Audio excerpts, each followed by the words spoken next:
What's good? Let's get a sound check going. Welcome to Wyatt Live. It is 5 p.m., a little after. Sorry, I'm a little bit late, but once you hear the music, you know I'm on my way.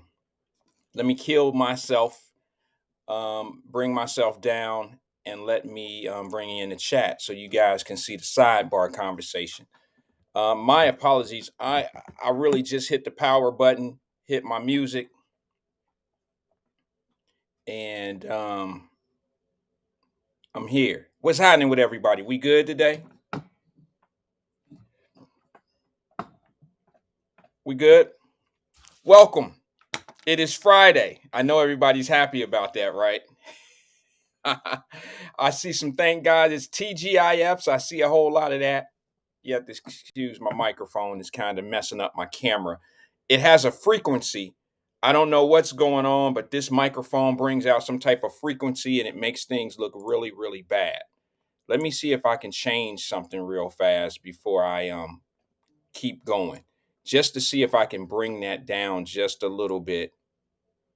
Let me see. Let me see if I can bring that down just a little bit to stop that glare that you see from the microphone. Okay, that might be a little bit better. I'm doing the best I can with the glare. The glare from the microphone gives off this I guess signal and it messes up the little screen. So bear with me a little bit. I'll work on it as we go. It's Friday. Who got a big weekend plan? Anybody? Anyone have a big weekend plan? I'll be honest with you. I was going to have a really good weekend if the Bengals went to the Super Bowl. Oh, yeah, I was about to go do something this weekend and get ready for the next weekend. This weekend was going to be the prep for the next weekend. I'm not watching any more football this year. I don't need to see the Super Bowl this year. I'm not too much of an NFL fan. I am a Cincinnati Bengal fan, Tampa Bay Buccaneer fan.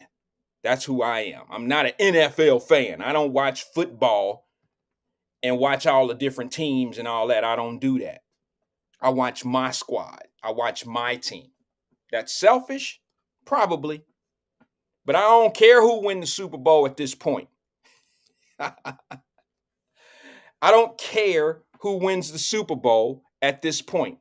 I don't give a damn. So look, a couple things before I get started. If you notice, I have on my red sweatshirt today. My red Wyatt sweatshirt today. Did anyone else wear red today? Does anybody know what today is? Today is Women's Health Day, Women's Heart Health Day. And I wanted to represent to all my sisters, all my women out there that have gone through maybe some health problems, and especially in the heart division. And I just want to let y'all know that coming from a mother who had some serious health problems a couple years ago. I don't know if you guys know this or not, but my mother lives in Phoenix, Arizona, where the damn Super Bowl is this year. Y'all don't understand how deeply this cuts that we're not going to the Bengals. The Bengals aren't going to the Super Bowl, because that was going to be an amazing weekend for me. I was going out there for the entire week, spend some time with my mom. She lives in Phoenix, Arizona. That's where the Super Bowl is this year. It was going to be crazy. It was going to be stupid. You understand? It was going to be amazing for me and the family, my daughters, everybody. You know what? I don't even know if I was going to go in the Super Bowl, but it was going to be a Super Bowl weekend for sure, with all all the women of my family, my mom, my wife, my two daughters, and myself, all ladies, and I was going to enjoy every bit of it. We were going to sit there and holler and put on our Who Dey gear and scream and holler and be the best fans and all that. It was going to be a beautiful moment. And the referees ruined it. Damn you, NFL. Oh, man, they blew it. I was cussing and fussing at the TV. I was cussing and fussing. I'm probably going to watch the halftime show. I'm going to try to figure out the time frame and see what time. Okay, game been on about an hour and a half, maybe an hour and 45 minutes. It's about halftime. I can watch Rihanna. Yeah, I might try that. That's it. I ain't seen Rihanna in a couple years perform, maybe 2, 3 years. I don't know. I don't even know if I'm into it like that, to be honest with you. But they messed up my entire. I had already got my little flights and shit all mapped out. Okay, if I leave, and then I had everything mapped out. I was gearing up to get new gear. Y'all know, let me just be honest with you and tell you how this shit works. I don't know if y'all know this or not, but the stadium has the winner, the winners, okay, between the Bengals and the Chiefs, they had the actual winners championship gear ready and ready to be sold. They had the kiosks and all that up, ready to be to sell your shit. You know, if you won as the Bengals, they had the hat, the shirt, the hat, and the shirt combination. And oh man, I was about to get back on the plane and just be showing off on the way home with my, like I did last year. Don't act like y'all don't remember. Some of y'all know when I flew back, I had my shit on. I had my Bengals AFC Championship, we going to the Super Bowl shit on, and I had my cigar in my mouth. That was at the airport on the plane. And I think I went live. Yeah, I went live. And I'm on the plane. I'm live. I'm done. I'm doing all that. I'm doing like what your boy Mahomes' daddy said. I'm smoking my Joe Burrow. I wasn't smoking dope though. You sound like you was smoking dope. I ain't gonna lie. If y'all missed it, y'all missed a good one. I might try to play that again. Since it's Friday, I'm just gonna do some backtrack some of the stuff that we talked about this week. And I got some new stuff too. But yeah, they messed up my entire plan. Shit.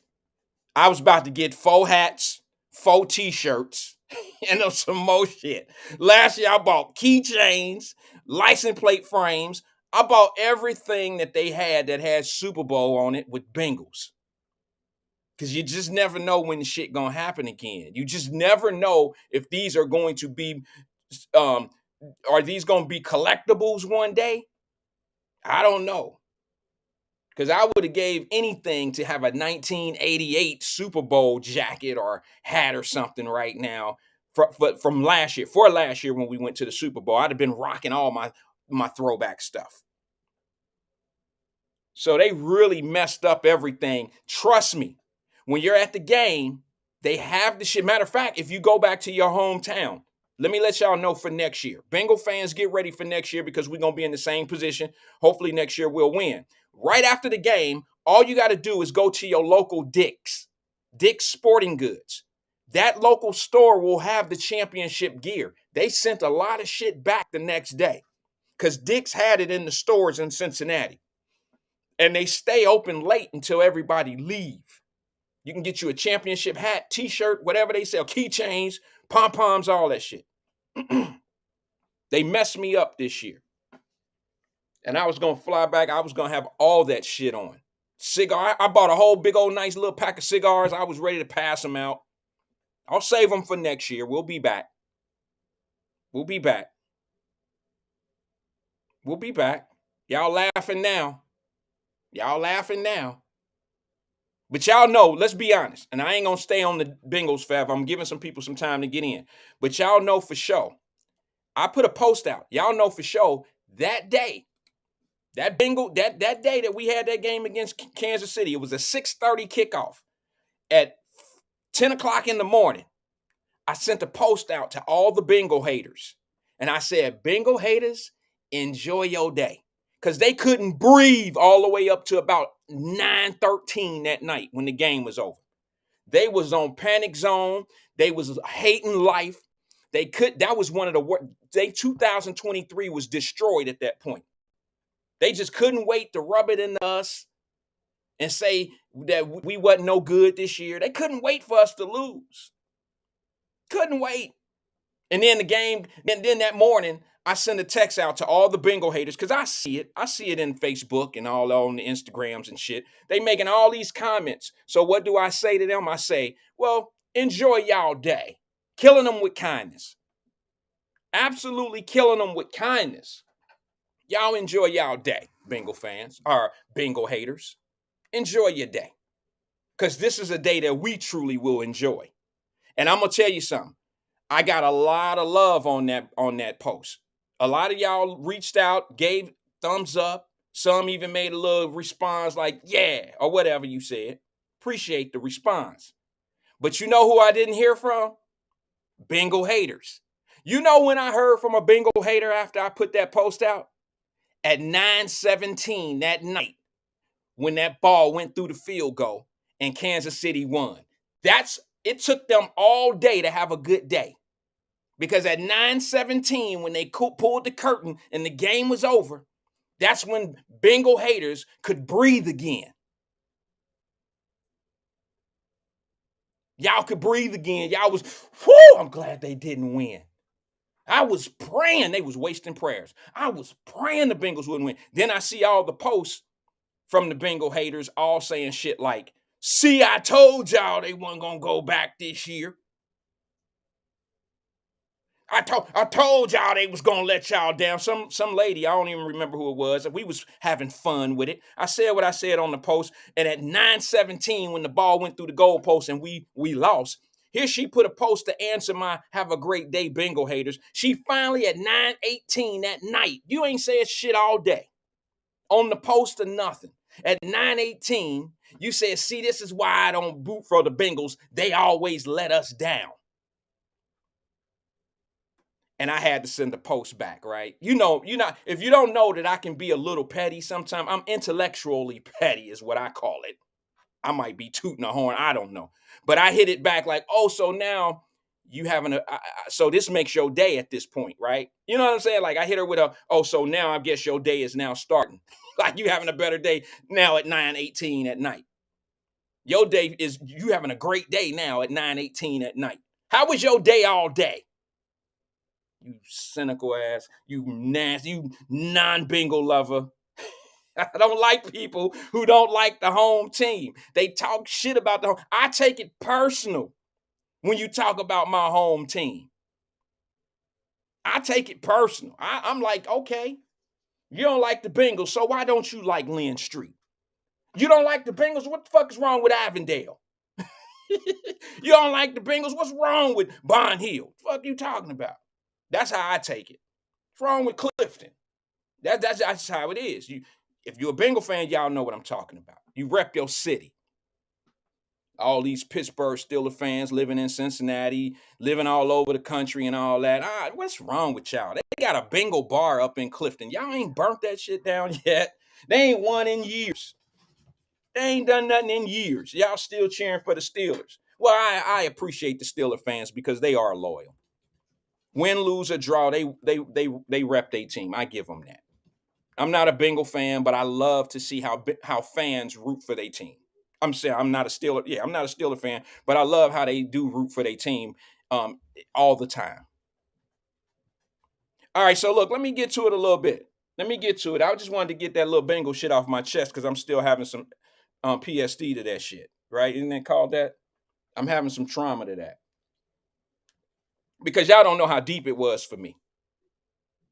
Y'all don't know how deep it was. Like I told you, my mother lived in Phoenix. I was going to the Super Bowl because it was going to be a great PTSD. Damn, there we go. Professor Angela in the building. Thank you, sis. She got some more shit she going to clean up for me today. I guarantee you. But anyway, listen. Where was I?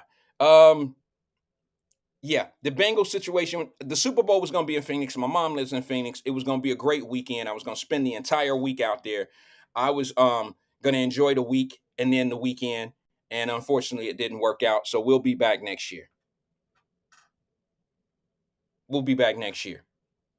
We just got to sign our free agents and we'll be fine. You know, I think they're going to give Joe 400 million, 400 million, 450 million. Yeah, he gonna break the bank. It's gonna be probably about 50 million a year, somewhere in there, and then they'll fill in the gaps with the other guys. Speaking of the Bengals, Joe Mixon. Somebody said something about it yesterday that they had a warrant for his arrest. They did. They did. Let me tell you what happened on that. From what I've been informed on, something happened some time ago. It was after, if I'm not mistaken, it was sometime right around the Buffalo Bill game. and he got into it with some people, some Pac-Man type shit. He got into it with some people. Allegedly, he pulled out a gun, like back up off me and all that old shit. I don't know how it went down or whatever, but his lawyer came out and said that the charges would be dropped today. So everybody was sitting back waiting to see if those charges were going to be dropped because it was a misunderstanding. And what I don't like about this, now y'all gonna say I'm taking up for the police or whatever. The police can't just go downtown and file charges on you without, someone, giving you the information, such as a victim. The police can't just go down there and say, hey, I want an arrest warrant for Joe Mixon. You can't go down to the clerk of courts and fill out an arrest warrant and obtain a case number and not have someone that's willing to testify that what's written in this police report isn't true. So you can save that bullshit for the regular folks, the people that don't know how the process works. No, somebody said he did something. They put it in a police report and they took it to the clerk's office and got a warrant for his arrest. That's how it works. Well, his agent and his lawyer are saying that the police, of course, the police gonna be the villain here, that the police jump to conclusions. They jump to conclusions. So why don't you just say this? Because when you say the police jump to conclusions, sir or ma'am, whoever was repping him, you basically are saying the police just made this shit up. They didn't have someone tell them that he pointed a gun and he was aggressive to them. They just made this up. And then they went down and falsified an arrest warrant. Some of y'all probably saying, yeah, they do shit like that. But they usually don't do that on high profile people. If they do it, they're not going to do it to somebody where the light is going to shine brightly on an indiscretion like that. That's not how it works, because I keep telling y'all, it's classism. People that can fight, like have a lawyer right out the gate like Mixon has, they generally don't get false allegations put on them by the police, because a good lawyer can really bring out the truth in what police are doing or what allegations are doing. It sounds to me like maybe it took them some time to find out who the prosecuting witness was, and they had a conversation and maybe squared it away. Misunderstanding? Who the hell have a misunderstanding when a gun pulled out on them? I've had a gun pulled out on me before. At nighttime in a club, a Turkish dude pointed a gun right at my head. There was no misunderstandings. I could have been dead. He chose not to shoot. No misunderstandings. Although, look, check. Technically it was, because who he was looking for was some black dudes in the club. I was a black dude in the club, but I wasn't one of the black dudes in the club that was fighting them. But when I get outside, I'm by myself, and they run up on me, point the gun to damn near in my face. And I'm like, whoa, this is it, Lord. I couldn't do shit. I mean, I'm from downtown. I couldn't say nothing. If he pulled the trigger, I'm done. That's just how it go. I had to just take it how it is. I ain't say, if you've never had a gun pointed in your face, you never know how you'll do.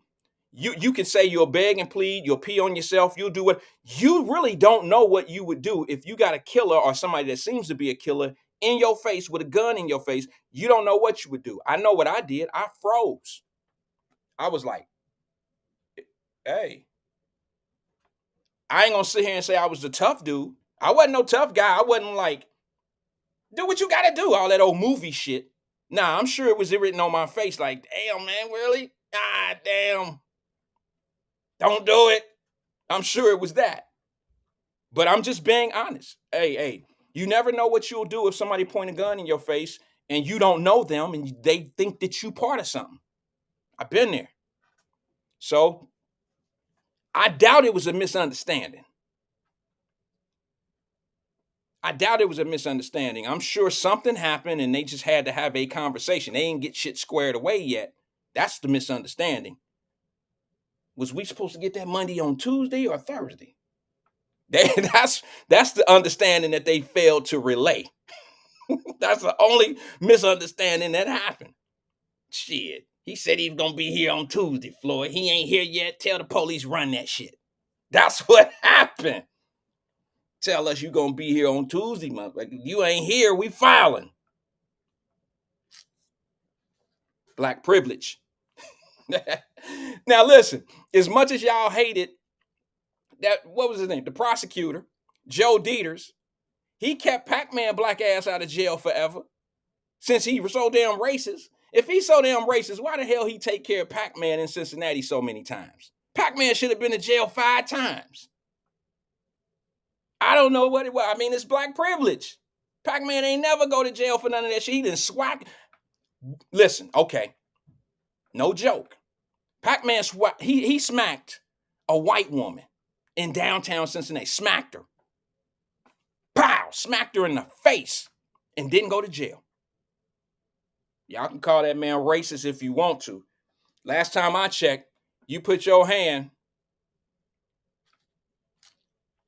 you slap a white woman with your logic, they're going to throw you under the jail. That ain't what happened. All he said was the lady spit on me. He had black privilege. He had a connection. I keep trying to tell y'all this is classism. This is classism. Because you know, any other black dude that would have smacked a white woman in downtown Cincinnati at a bar, oh, y'all already know. When they serve his warrant, they're going to beat his ass, right? They're going to beat his ass before they take him to court. The police will, right? That's the logic. Based on the logic, based on how we explain on how the police do shit, yeah. They was going to beat his ass. They didn't beat Pac-Man ass. Matter of fact, they didn't even put him in handcuffs. He took a mugshot picture and was released. He got more bond money than all y'all. He ain't even pay no bond. Anybody ask Joe Dieters why he didn't send Pac-Man to jail for all the shit he did when he came to Cincinnati? I know a few other black celebrities that Joe Dieters and city people that he didn't raise hell on. Y'all don't talk about that shit. Y'all don't talk about that. Y'all chaos is not fair. It's not an even chaos. Chaos agents aren't fair in their assessments. You take one incident that you lost on, and then you make that the mountain of the molehill of how everything is done, and it's simply not true. Simply not true. Speaking of prosecutors, now here's another one. Whew, I hate to always, where my girl Tracy Dillingham at? I hate to always be right, Tracy. I'm on my schedule again. I hate to have to tell you I told you so, sis. I hate to tell you I told you so. But y'all already know that the white man that got shot died just the other day in Wyoming police in Cincinnati area. He died. He got shot in the back of the head by a police officer. The police officers claim it was self-defense. But he was white. Y'all know that, right? I didn't think they shot unarmed white dudes. And then they claim self-defense because he was in a car and he drove off. And then when he drove off, they see the car as being a weapon. You know how many words and how many phrases I was called? I was called dirty names. I was called a coon. I was called all the names my mama never raised me to be called. When I was trying to tell my people that a 3,000, 4,000 pound car can be considered a weapon. When I said it, it was not a weapon because they should have just let him go because it was a black dude. Y'all remember the black dude in North Carolina? Y'all remember some things that we used to talk about. And I said that these police officers y'all don't want to hear this from me, but those police officers in this case are going to get off because this black man drove off and they're going to say they were protecting themselves. My thing is, if you're a police officer and you say, stop, I got the video, I got the body cam if y'all want to see it. I'm not going to show the murder part because it's not real. I shouldn't say the murder part. I'm not going to show the shooting. I didn't see the guy get shot. I seen him shoot at the car. I do have a video. I'm going to play that here in a minute. But y'all know if this was a black dude in the car, I know everybody in the world and their granny would be saying, hey, man, damn, y'all got 6 police cars down there. Let him go and just chase him or get the license plate number and catch up with him later. right? That's what you would have said if he was a black dude. They didn't have to shoot him in the head. The police literally did something that I told you that they do. This is policing. This is what the fuck they do. They was telling that man and his dad who was with him, who his dad ran and he ran. They ran. And I'm going to tell you why they ran. They run too. Let me tell you why they ran. I'm going to show you the video. The police told them to stop, freeze, get your hands up. Get your hands up. They did what they do. Get your hands up. Don't move. Don't run. They jump in the car. The dad run off. The son get in the car. He drive off. But the cop stands in front of the car. I mean, I don't know about you, but if I'm a police officer, I'm not going to take the chance of standing in front of the car just so you will stop. But I'm not a police officer, so I don't know the regular routine. My regular routine would just be like, okay, I'm going to catch you later. That's what y'all say. That's what y'all say that they need to be doing to black guys that run. Black folks that run, you can catch them another day. That's what y'all say. Do you still feel that way with the white dude? Police brutality agents. Don't y'all still feel the same way? Because I kind of do. Now, let me ask you this. When the young man got in the car and he drove off, the police officer stayed in front of the car. That gave him I shouldn't say probable cause. That gave him means to be able to fire the shot. So you stand in front of the car, he disobeys your order, and he comes forward. 3,000, 4,000 pound vehicle is now coming at you. It's considered a weapon. So they open fire. They fire. This man gets hit several times, one of them being in the back of the head. The dad gets caught down the street because he was running. The reason why these guys ran, now what I'm going to do, I'm going to share something with you. Because we always say, why do black dudes run? And when we try to tell you why they run, here's what y'all always say. They don't want to get beat up. They don't want to die. Do you think that's the reason why these white dudes ran? It's because they was running because they didn't want to get beat up by the police? You think that's why they ran? I don't think so. I think they ran because of why most people run. They got shit pending. They got warrants. Now, I don't hear anybody bitching and complaining about when they describe why those white dudes ran. They didn't say it that way, but I know that's why they ran. Melissa Powers, she's the prosecutor now. She stood up, and I got that video too. I'm going to play that one first. She stood up and said they used this car as it's considered a weapon. They posed a threat. She also, after her speech, I'm going to let y'all hear it, but I'm going to give you a little spoiler. During this press conference, she also tells you the history of these dudes. Now, y'all know if a prosecutor stand up and give you the history of a black dude and say, well, he has an open warrant for this, he's on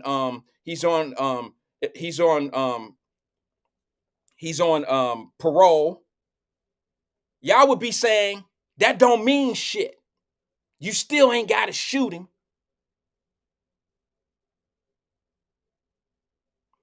Right? Am I wrong? Am I wrong for that one? Yeah, he had warrants. He was on release. He was on parole out of, I believe, Indiana or Kentucky. The dad had warrants too. That's why they ran. They didn't run because of what they was doing over there was wrong. They ran because even if they show their ID, even if they ain't doing nothing, they were at their grandmother's house. The father's mother, the young man who died, it was his grandmother. They were at her house cleaning up because she just died. So they had every right to be there. But what it is they ran because both of them had open warrants. Oh, if it was black dudes, I'd say the same thing I'm saying right now. And I'm gonna make this comment. These are white dudes, but I'm gonna make this comment anyway. He taken right after his daddy. How the fuck your daddy got open warrants and you got open warrants? Classism. They look at them. And when I say look at them, I'm talking about look at their situation. Low income, lower price hill type of white people. For those that are not in Cincinnati, lower price hill is the white hood, the white ghetto, the white welfare recipients.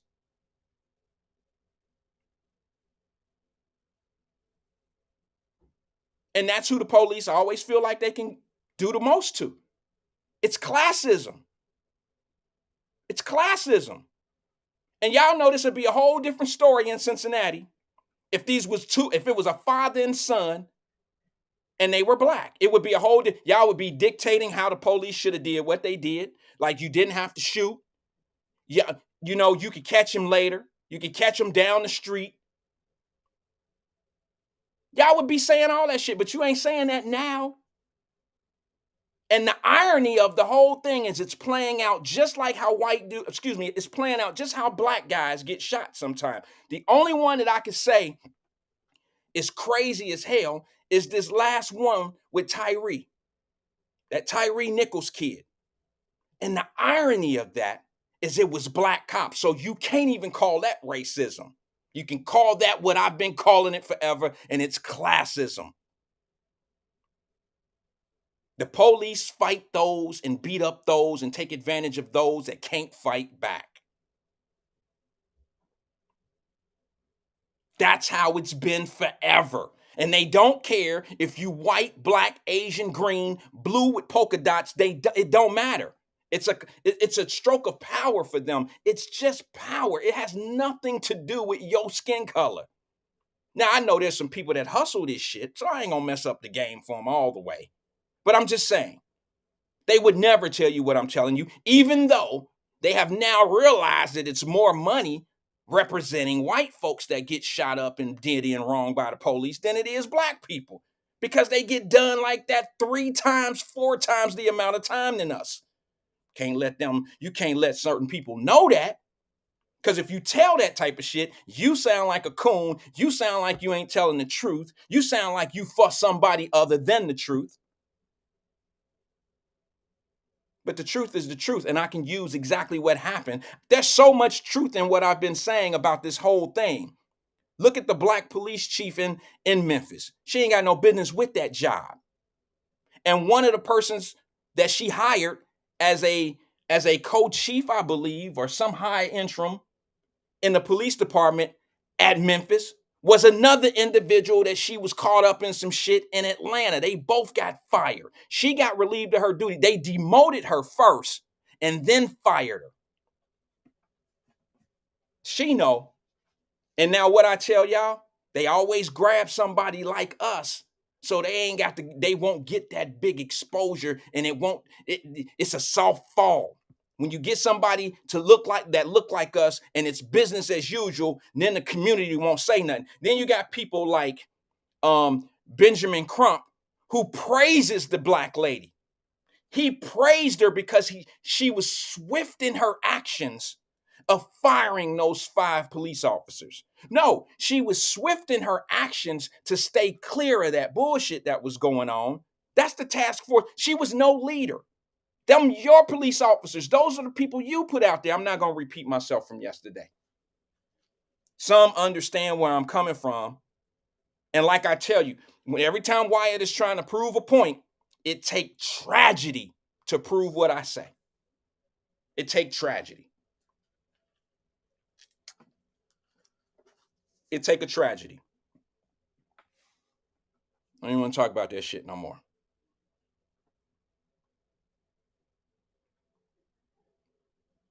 All y'all got to do is go read. You can't even read her bio now at Memphis Police Department. Go to Memphis Police Department. Go to their website. Look at all the chiefs, the assistant chiefs, the duty chiefs. Look at their roster of people that are in charge, their upper brass. Why did they take her bio down? Because if you read somebody's bio, you can see where they've been and what they've been doing. Then you can go back to that city, Atlanta, Tulsa, wherever you need to go, and you would read some news articles about what they've been involved in. It's called journalism. Research. That's all you got to do.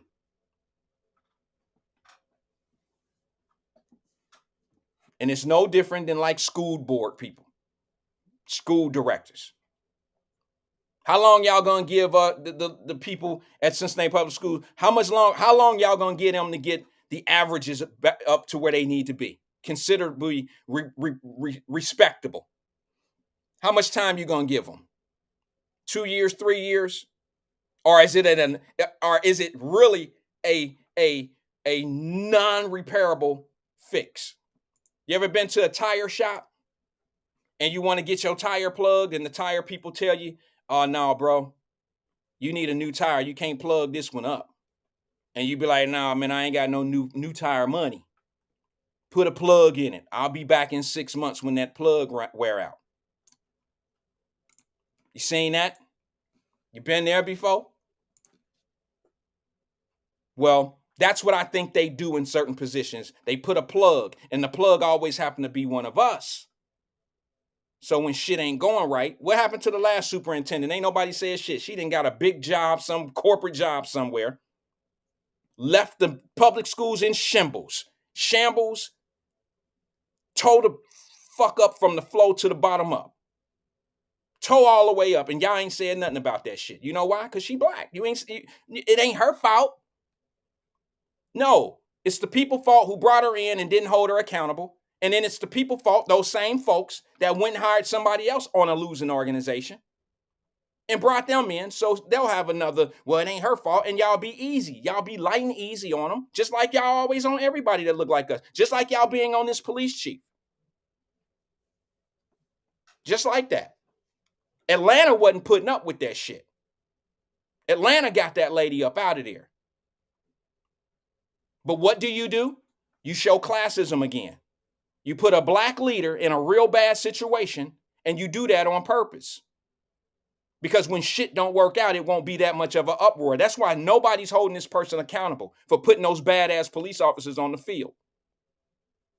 You put them out there on that field, and they act like renegade cops. That's your culture, Chief. That's what you put out there. And then you named them the Scorpio unit. And then these are people that were supposed to patrol and protect people in more dangerous areas, and they the most dangerous things out on the street.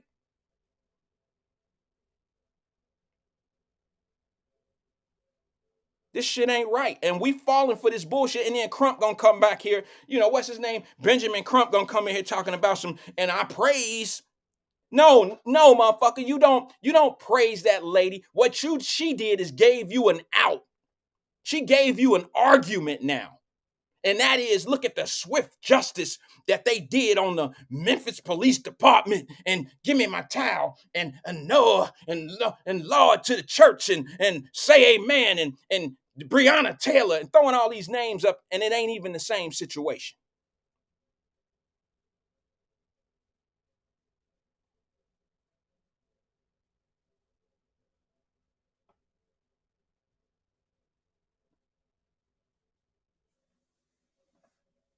Not even the same situation. Now you're turning it from police brutality to now we got to discipline these cops swiftly. That's not even the motherfucking argument, dog. Every police officer we done seen got lately in this temperature of America have gotten fired, face charges. If they beat the case, they beat the case. You can't do shit about that. But when does it matter? Like, do you really think it matters that they got charged 3 days after the young man died? This is a whole different situation. The white police officer that shot the black kid in North Carolina five years ago, and they caught it on video. A little Mexican kid caught it on video on his cell phone. That cop went to jail right away. He didn't get convicted right away because court can take 9 months to a year. The case can take 9 months to a year, but he instantaneously got charged and indicted. But when you ain't got nothing else to say, now you turn it into, it ain't about police brutality anymore. Crump want to say some bullshit about, well, now we praising the Memphis Police Department because of their swift actions in firing these cops right away, charging them right away. Breonna Taylor. Get out of here, bro. There was no kind of body cam. There was whole different situations, and you uproaring and being a chaos agent to my people in that church. And that'd be some bullshit to me.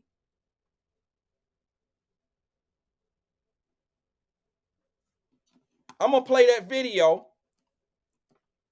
in a minute. But I got a phone call. But before I go to this phone call, bear with me 1 second, because I don't know if I'm gonna be able to squeeze this one in. Caller, give me 1 second. I don't know if I'm gonna be able to squeeze this in right now. But did any of y'all know?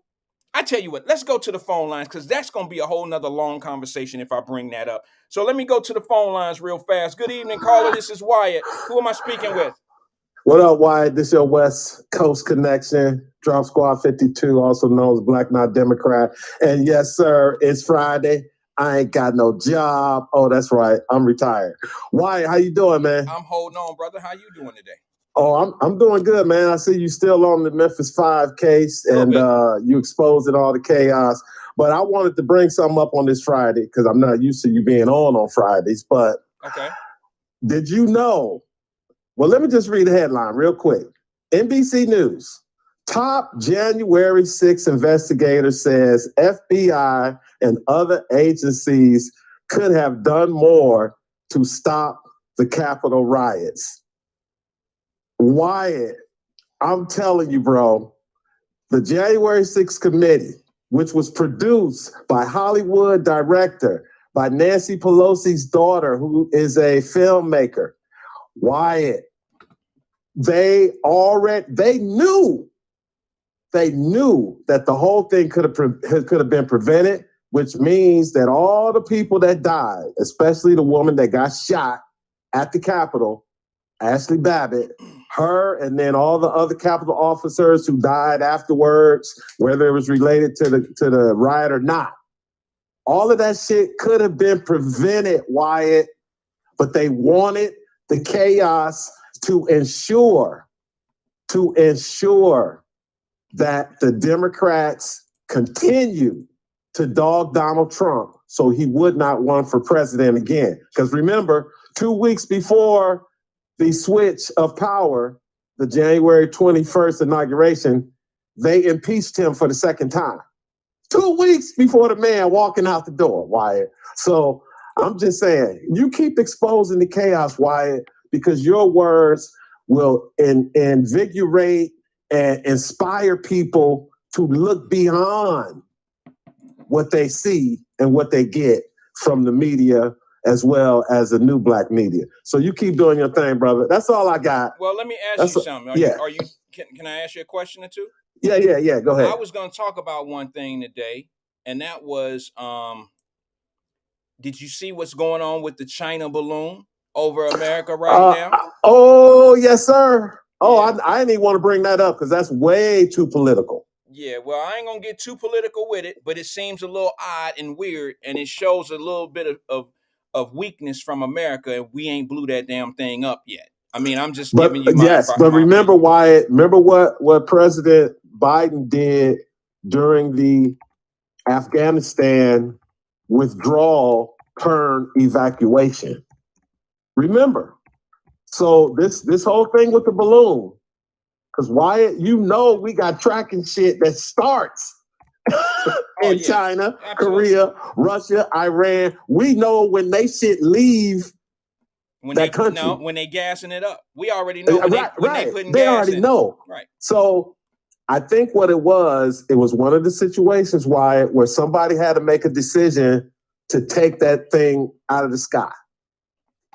And they didn't do it. They didn't act. So again, this story breaks on Friday, and you know that they knew this thing was out there for days. Man, listen here. Okay, so again, Wyatt, remember when voices like you, bro, you gotta make people want to double check everything they hear. Because I mean, it's crazy. I mean, now you got people coming out of the woodwork in Memphis saying that they got their ass beat by the Memphis 5. Remember the other day you was talking about how these police departments have that little set aside money for Yeah, harassment? yeah, they do. The cities, Okay, the so cities. and like I told you, that is a hustle. Yeah, So that first, this guy's the first guy to do it, and I keep telling you, Wyatt, when there's money involved, because you was talking about the Attorney General to all black people, the Honorable Benjamin Crump. Yes, he was given the title by the OG himself, the original grifter, the Reverend Al Sharpton. He calls Benjamin Crump the Attorney General for black people. yeah, I know. So why you keep exposing the race hustlers and the poverty pimps, and talk about the cases where people deserve to have their cases out there in the front because of some bullshit that happened. But also keep exposing the other bullshit too, Wyatt. So on that note, bro, I'm gonna let you finish your show. Wait a minute. There was a question. Someone said this, and I might be able to intervene here. Stephanie Hyde says, "Where's the info you acquired about Pelosi's daughter and them being aware of the insurrection? Haven't heard anything about it. Let me help a little bit. Let me help, okay? And then you could correct me if I'm wrong, or you can interject. First of all, the reports from the FBI are now being brought out that they not only had intel of this thing being done, but they also had FBI agents posing as ralliers. And Yes. that is a fact that they did have intel that this was going to happen. And that's why they had FBI agents posing as January 6th, not rioters, if you want to call them a rioter or whatever, but they technically were not a rioter. They were doing what the other people who were there that day were doing, and some of those FBI agents posed up as Trumpsters or whatever, or as ralliers. They actually walked in the Capitol as well. And this is an ongoing investigation that the FBI don't really want to talk about because it is technically an open investigation. So they really can't talk about it, but there is documentation and proof. And then on the other hand, you can finish 1 second. On the other hand, as far as Nancy Pelosi's daughter, she's in the filmmaking industry. And the company that she works for and the producer that she works for was actually contracted by this January 6th committee. They use someone who does commercial movies to manufacture this hearing, to record it and make it a presentation. And it's funny that somebody would say something about that because that's exactly what they're saying from the Democratic Party on all these hearings right now, that this is just political drama and being manufactured, when in fact that's exactly what they did in a January 6th hearing. And for those that don't understand what I mean by that, if it looked like I'm jumping on one side and not the other, I just know a bullshit committee hearing when everybody there is against one person or against the person, regardless of who they are, and there's no one there that can actually they can ask a counter question to, then that testimony is totally biased to the point of subject. So it's impossible to get the other side of the story when you only have one side of the story representing the whole thing. Now, I could be wrong, Drop, but it sounds like that's exactly what happened. You even had one girl, the little tall white girl, who stood up and put her hand on the Bible and gave third-party testimony, which you can't do that in any court of law in the United States of America on he say, she say. That's totally an objection by any defense team. But wait, there was no defense team present. So how is this a legitimate hearing when the defense can't even defend themselves, nor do they have anybody there to testify to the difference of the object?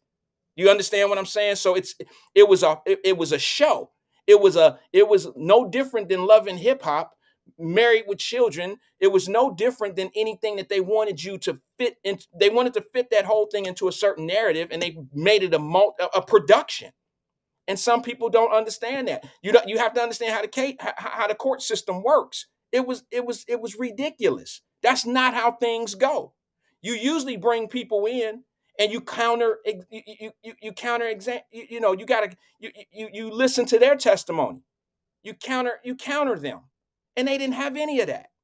All they had was people that were saying, yeah, what I heard was, like the girl was in the car. She said, well, I heard Secret Service say this is going to be a long day for him. And he told him to not do nothing. That's not testimony. That's hearsay. And that would be stricken from any court of law. Stricken from any court. And people was eating it up. It was a whole nother, it was Love and Hip Hop. It was Housewives of New York. It was all these make-believe shows. It was. And people, they put the shit on prime time. Prime time television. It wasn't on cable. It was on prime time. And they had 6 or 7 episodes. You can consider that an entire season in most of y'all shows. I know y'all watch seasons and shit. So do I. And what do they do? Like Tulsa King had 7 or 8 episodes. That's exactly what this was. It was 6 episodes of season 1 of January 6th. Dun, dun, dun. Drop, you still there?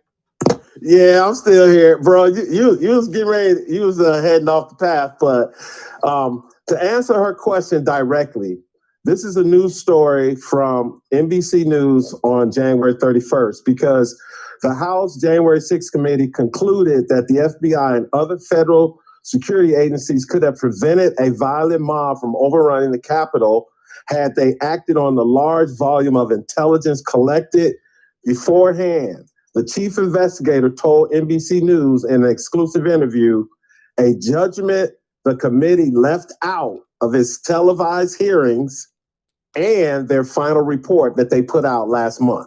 So everything you were saying, Wyatt, is 100%. But to answer her question, just have her go to NBC News and go to Yahoo News and type in January 6th and how the riot could have been prevented. And they know it. And because the committee did not have a balance of Republicans, that's why everything you said, Wyatt, took place. Because this would have come up, but it never did. And everything you said is 100% correct. But your people know, whoever asked that question, she knows how to Google stuff because you've been telling people. You know how to search. You got to search in 2 or 3 different places to find the real story because the story will be buried because the media, the mainstream media, are willing accomplices of the Democrat Party. And we all know, prime example is the Memphis 5. I told y'all, and that's why I like your show, Wyatt. So I'm going to get off of this line, and hopefully somebody else got something to say because I'm not reading the comments today. But I'm telling you, Wyatt, it's just not looking good for President Biden running in 2024. He may run, I don't know, but it's just too much stuff happening to him right now, especially with his crackhead son, Hunter Biden, and his laptop. So that's all I got on the political note today, Wyatt. Y'all have a safe weekend. Be safe in them streets. Drop Squad 52. Drop in science to anyone who wants to catch it. Peace out, Wyatt. All right. Have a good evening and a safe weekend, Drop. Thanks for calling. Drops out in California. It only take a splash, a little drop of political talk on here, and then he calling. So, and I appreciate it. Gives me content, gives me something to talk about. Agree with, some disagree with. So it's cool, but I didn't really want to talk about January 6th. I'm informative. I know about how these hearings work. Personally, I know it was not really a hearing, it was really a show. It was a presentation that was supposed to represent something. It was a controlled narrative, and it is what it is. And I just, it's funny because the same group of people who say that America does not have fair justice, if you watch that January 6th hearing, you didn't see fair justice. But I know how it is to have certain lenses on. When shit going good for you, you ain't got no problem with those that it ain't working out for. But when shit ain't going your way and it ain't working out for you, then you want to complain about the whole entire fucking piece, the whole system. I know. That's just how it go. Just like police right now. It happened to us. Black man get killed. The police ain't shit. That's only when black people get killed, the police ain't shit. When they kill those white folks, they've been doing that to us forever. That ain't the right approach. If you really had some damn sense, let me explain to you how you get your shit right. You got to fight for everybody. You can't just fight for you. In your own logical way of thinking, you ain't valuable enough because they always doing it to you. Well, think about it. If you were the cause of making it stop for everybody, especially the people that it's happening to 3 times the amount of you, if you can get that to stop on them, it might stop on you. Because what you thinking is it's happening to me because I'm black, when in fact it's a classism. They need to get better police officers, because a police officer that's bad, let me explain something to you. A police officer, a bad police officer is a bad police officer when he's around white people and black people, Asian people, Jewish people. He's just a bad cop. Okay? A bad cop. I don't know a bad cop that ain't a bad person away from work. Everybody that I've known who was a bad police officer that I've seen, and I can mention a couple of them in the city of Cincinnati that are not cops. One is still a cop, getting away with it. Then killed a black man. Ain't nobody said shit. One of them is off the force. I ain't seen him in forever and a day. One of them is another one who's retired and went on to do other big things that people love. But I ain't never known a bad cop to be a good person away from being a police officer. I don't give a shit if he coaching little league football when he ain't at work as a police officer. He probably a badass coach. He probably the same ones that's beating up people on the street and then teaching kids as a football coach. He probably the same one teaching them like, hey, look, when you're getting down, man, do this to him, because I'm telling you, if we can knock number 28 out the game, then we can win. They have a malice way of thinking in life. Now, I know some great police officers that volunteer their time. I coached with a police officer. His daughter and my daughter played on the same basketball team. He's a Cincinnati police officer. He asked me because I was going, you know, I'm a daddy. I'm a daughter dad. That means when they involved in sports or involved in anything, I'm at practice. I'm watching. I'm helping. I bring water. I'm a daddy dad. I'm a daughter dad. So he asked me one day, he was like, hey, Rand, I know we go back, we play together before, play ball together, bang, bang, bang. Would you help me out with the team? Can you coach with me? Sure. So I would always come to the practice, helping drills and doing all that shit, bring water, do what I had to do. He was a great coach. He was a great police officer. He was a good police officer. Oh, Rod says he never told you about the bad police. I don't need nobody to tell me about the bad police. You know what I'm saying, right? I don't need somebody to tell me, oh, badge number 527, he a piece of shit. I can tell how they act out here. I know who bad police officers are. I could just tell. I could tell what they pay attention to. I could tell what a bad police officer pay attention to. That lets me know what he into. He or she. Yeah. Yeah, he didn't have to tell me the bad. Are you saying that I liked him so much that I would think that like he wouldn't tell on another police officer? I don't know that much about him. I don't know him like, okay, his intern. I don't know if he would tell on another police officer. I don't know. That it never was on any of our conversation. But the way I knew him, I would think that if he seen something wrong, if he seen some foul play going on the force, he would say something. I think he would, but I can't vouch for that. I ain't stamping it. That's just my opinion. I think he would, but shit, I don't know. But the guy that I know was a straight shooter, and he was cool as hell. And I know his wife. Me and his wife went to CCA together. For y'all that don't know, that Cincinnati Community Academy, that all-black school in Madisonville. That's where I knew his wife before he knew her. We've been knowing each other for many years. I ain't seen her in forever. Then I see him and her. They married. I'm like, oh, I've been knowing y'all forever. Became friends. Me and his wife we were in the 6th grade together. So yeah, I mean, I would think that he would say something. I could be wrong. I don't know. But anyway, let's get back to this one thing. Melissa Powers is now the prosecutor of Hamilton County, which is in Cincinnati, Ohio, okay? She is not going to press charges on these cops that shot that young man.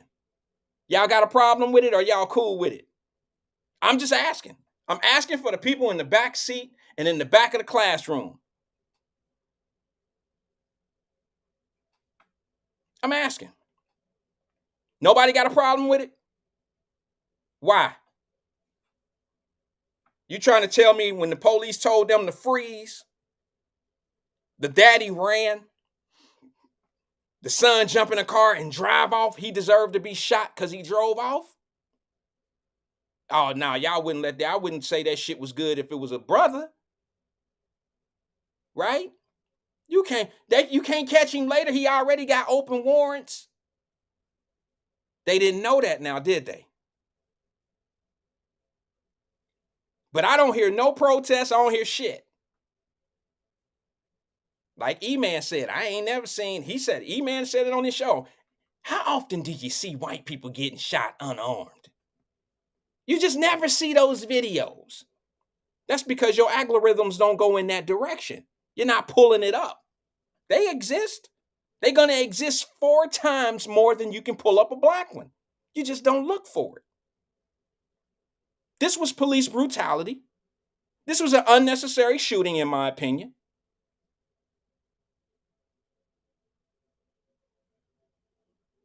That's my opinion. And I'm going to tell you something else that you better get used to. Now, Melissa Powers ain't going to like me for saying this. I don't dislike Melissa Powers. I actually think she's a very good person. Y'all heard me talk about when she was a judge, how she was very fair and she's very compassionate. Whether Democrats want to believe it or Republicans want to believe it, I spent at least 6 or 7 years in front of Judge Powers. I know, I've watched her set bonds.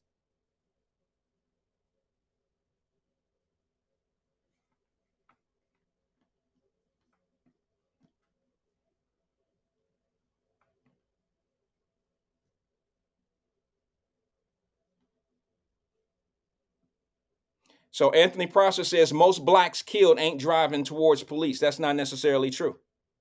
That's not true. You say that because of maybe the videos that you've seen. But go back. You might want to research that. You might want to research that. Most of the ones that are unarmed are usually related with vehicles.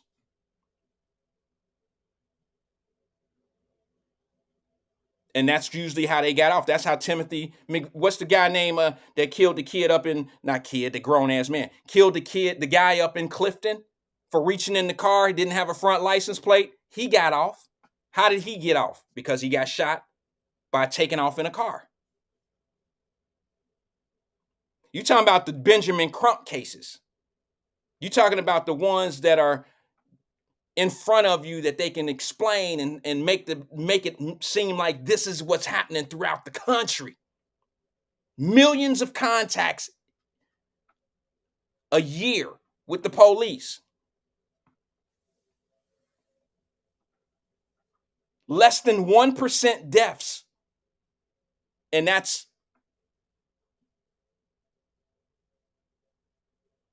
an epidemic? It's not.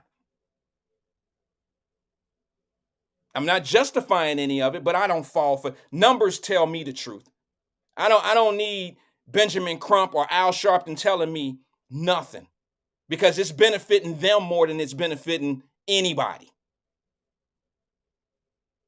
I don't need to be. You could say the manipulation game. And here's the sad part: a lot of black people feel the way I feel. Y'all just don't say shit. You just don't say shit. Now I'm gonna play this but this press conference, and it is going to be Melissa Powers explaining what happened. And then I'm going to play the body cam of this incident in Wyoming. I'm going to play it.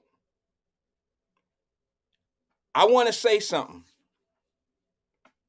I want you to listen to Melissa Powers say what she say about, and it's very short. I only wanted this small clip. I wasn't going to play the whole press conference. But I want you to hear how she's saying what she's saying about the incident. But then I want you to listen what she says about the father and the son, the young man that got killed and his father. I want you to listen to what she says, and then you tell me if she say that same shit about black people, won't we be upset? Continued to shout commands to stop while barely escaping danger of being struck and potentially killed. In an act of self-defense, both officers discharged their service weapons, approximately 3 to 4 rounds in total at the suspect as the vehicle sped within feet of them.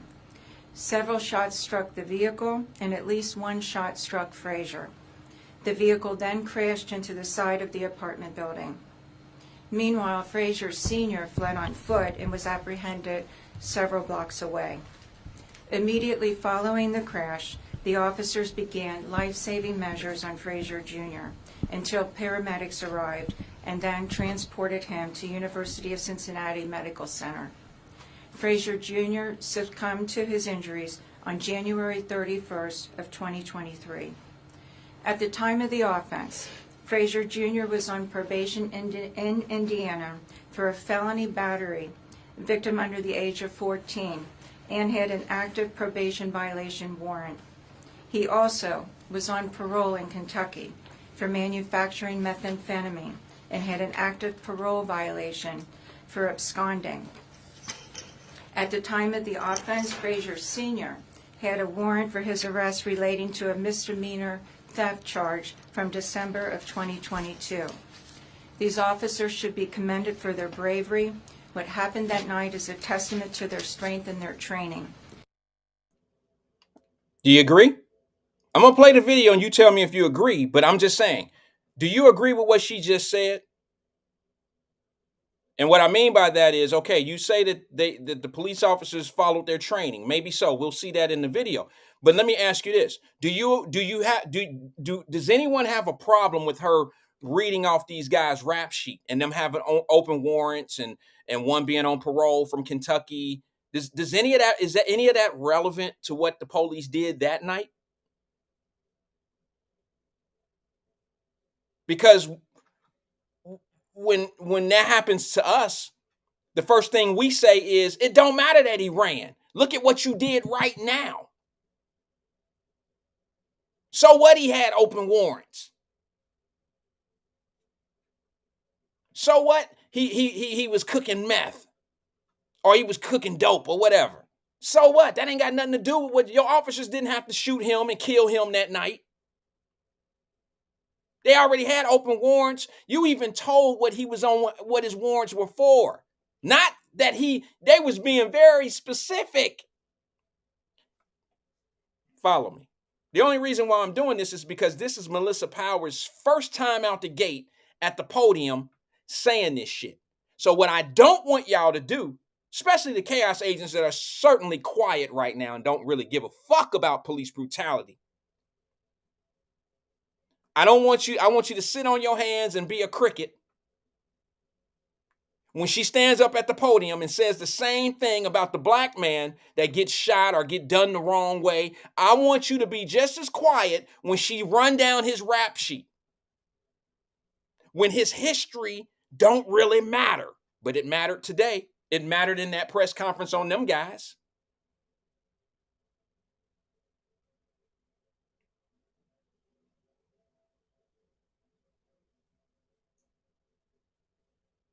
Joe Dieters did it to the brothers that did all that shooting down on Main Street that shot 9 people. And what was y'all hollering and screaming about? I know they do. Terry, I'm not suggesting that they don't. I'm saying people say shit like, what does his history have to do with what happened now? Do you agree with that or disagree with that one there, Terry? You're right. They say that about brothers, but where is our argument? We changed the narrative of what actually happened to why you getting all into him having open warrants. Why this and why that? Why this and all? You ain't got to get into his history and all of that. Well, they did it to the white boys just now too. And y'all ain't saying shit about that. Because in your mind, he white and it's a justified shooting. When in fact, in what I see, is the same shit that happened to us. Because you don't want to face it and say, they do shoot white motherfuckers like they shoot us. You don't want to say that. You don't want to say that because it'll take away everything that you didn't heard, every feeling that you got in your gut that this only happens to us. And they don't shoot white people, they only shoot us. That's not fair, Roz. You a smarter brother than that. That's not fair. He says meth addict says it all. What about fentanyl addicts? What about some of the brothers that didn't die and we know they have fentanyl in their system? See, that's not a fair statement, brother, and I got nothing but love for you. Don't help them. Don't help this nonsense. See, in order to get this shit over and done with, we gotta let the truth free us. That's real talk. And I know this truth shit hurt. I know the truth shit hurt. I know, boy, I know when I used to get lied to about shit, I know it felt so much better. I know a lie feel better for the moment. But then when it's time to really, really, really lay it out there and the truth gotta be told, it don't feel good when you've been lied to for a very, very long time about whatever it is. I was lied to for 40 years of my life about something. 40 years of my life. I was lied about something, lied to about something. And I could have been told a long time ago. And I'm going to tell you, it would have felt so much better if I would have known when I was 30, maybe 25, maybe 20. But to learn when I turned 40, oh, no. Nah, that shit didn't feel good. And being 40 and being able to understand anything in the world, shit, I still couldn't get it. Being as old as I was, it still didn't come to me any better. Matter of fact, it probably hurt more. I don't know if any of you have faced anything like that. If you've ever been lied to for 4 decades, some of you ain't even 40 yet. But what if you were lied to since the day you was born about something? You don't think that you could have been a certain age at one point and your people could have told you the truth? You're not protecting me. You're protecting you. So just call me what you want to call me, but I'm tired of the lies. I'm tired of the misrepresentation, and I'm tired of us being used. You got to understand. I always used to wonder what that terminology meant when they said the truth will set you free. If you get the truth, you make better moves. You maneuver better. But if you keep on playing onto these false narratives and feeling like it's something going on and you can't get a hold of it and it's just going to keep on going on and going on, you know what they say, right? Anybody that keep doing the same thing and think it's going to be a change, they crazy. So you think we all crazy? We talk about making the change and who's going to be next and how we can make this difference and police reform and it's happening to black folks. Where is the change? You know why a change ain't never going to happen? Because you're fighting the wrong fight. You on a hamster wheel. Shit ain't going to change because you keep going in the same direction, arguing and fighting the same thing. You fighting the wrong thing.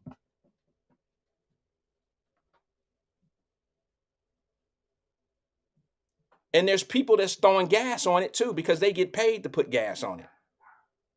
They get paid the more we believe what we believe. They get settlements, percentages of settlements. Then they get up in front of people in the church and talk about some shit. They talk about somebody that they never even knew. They talk about somebody they never even knew, so they have to incorporate all this sadness and all this shit that got nothing to do with this individual. I'm done with that. Y'all can tune out on me, shut me down, say I ain't shit, say I'm a coon, whatever you want to say. But when I stopped thinking that way, my life changed. shit got different for me because I could see clearly. The cataracts was off my eyes. My brain was clear. I made better moves. I understood certain things a little bit differently. Some people, look, I got a friend of mine, my partner Steve told me, he said, man, Wyatt, you ain't gonna be able to, you can't change the world, man. You can't save everybody. Maybe he's right. Maybe he's right. But I'm not trying to change the world. I'm only letting people know what's on my mind. And if my mind changes your mind, fine. If my mind don't change your mind, that's fine too. But I'm here. Let me play this video. Let me see if I have it geared up. It's the body cam of the incident of Wyoming's police in Cincinnati, you know, the Cincinnati area. Let me see something real fast. Let me see if I have it queued up here.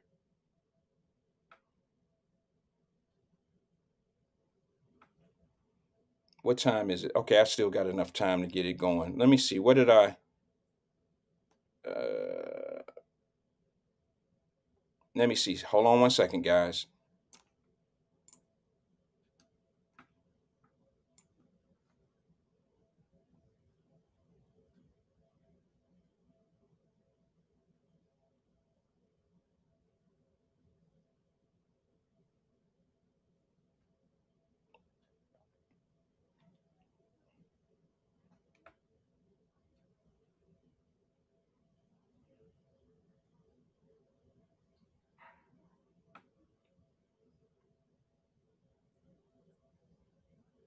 I tell you what.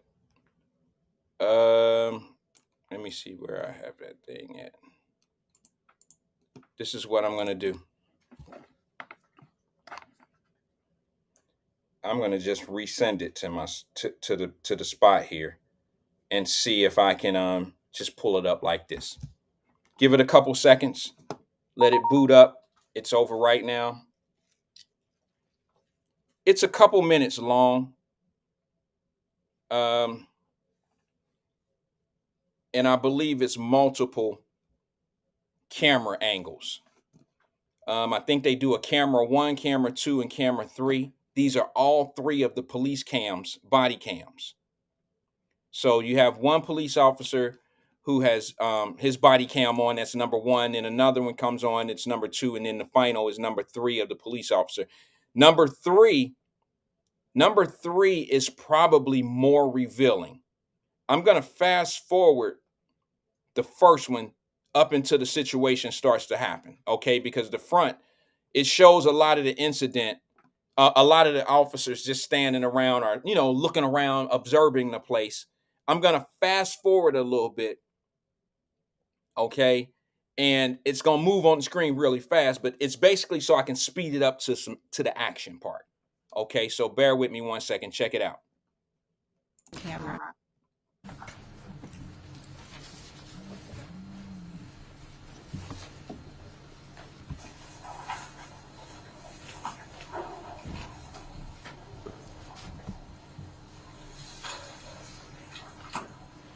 Which one was it? You said we tied it up?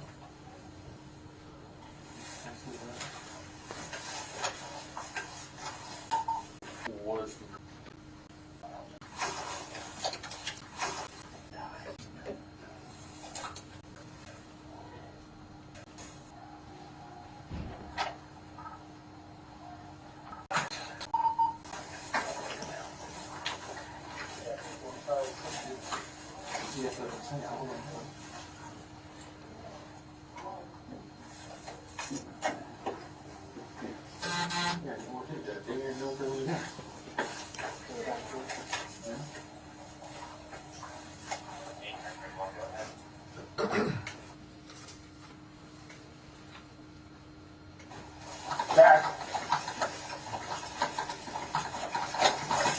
Hey, stop! Stop! Put your hands in the air! Put your hands in the air! Hey, stop! Stop! Stop! Get out of the car now! Get out! Get out of the fucking car now! Get out of the car!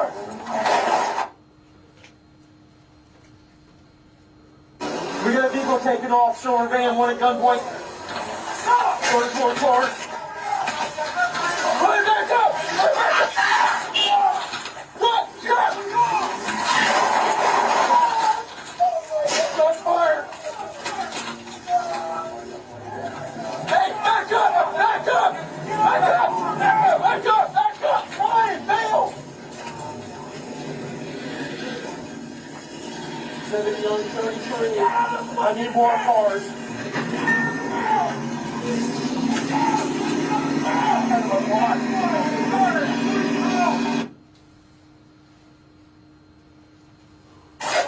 Hey, stop! Stop! Back up, Ryan! Back up, Ryan! Back up, Ryan! Back up, Ryan!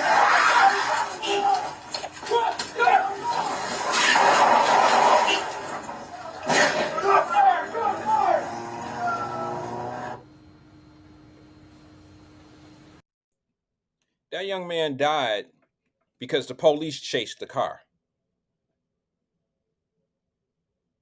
They wanted to apprehend him. They were doing their job in that case, but you put the police officer actually put his life in danger. I'll be honest. The car had already made it out to the street.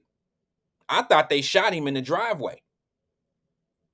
The truth of the matter is the car made it down the driveway out to the street. The other police officer hollered to the other police officer, back out, back up out of there, Brian, I think his name is, or something like that. I'm listening. So he backs, the car is out there, and then he goes in, and then he turns into the street, and he's about to take off, and that's when the shots happen. Now, y'all know, y'all would have Al Sharpton and Crump and all of them here if this was a black man in that car, because the first thing we would be saying is, was somebody being attacked? What was going on so severely that they felt like they had to draw their weapons and fire into a car? The car had already got through the police officers in the driveway and made it to the street. The car had to stop to then move forward. One police officer got out in the street. He already then broke command. He's not following command. No, I'm no police officer. I'm no police officer, so I don't know how they trained in the case of when somebody break command. Do I jump out in front of the car? Is that my next move in order for them to listen to me? For them to follow my direction? Is the next move is for me to get out in front of the car and then shoot? That ain't what I seen. What I seen is that car was out in the street and it was about to take off, and that man shot into the car out in the street. He was out in the street and he shot into the car. I heard that young man's father say, "Oh no."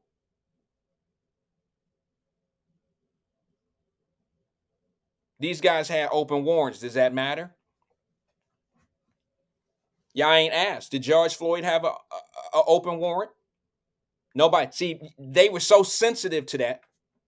They were so sensitive to what George Floyd's background was that you couldn't say shit about his prison time for beating up women and putting a gun to a black woman's head, a pregnant black woman. You say that shit, they would castrate you. You was outcast. You couldn't bring up George Floyd's criminal record in jail time, penitentiary time.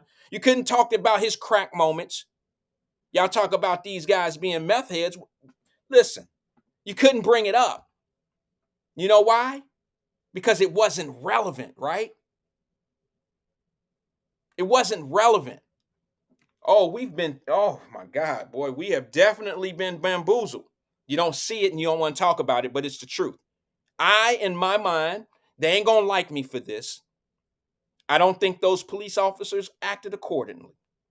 I rock with the police because they protect and serve the majority of us.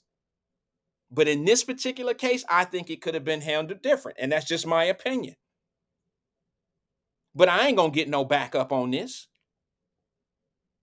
Y'all ain't gonna. If you're not gonna agree with me, because then if you agree with me, you'd have to say, "Damn, it do happen to white people too. They do shoot them unnecessarily and cause the alarm of self-defense, just like they do black people." And these guys wasn't running because they could justify being there. That was their grandmother and mother's house. They were running because they had open warrants.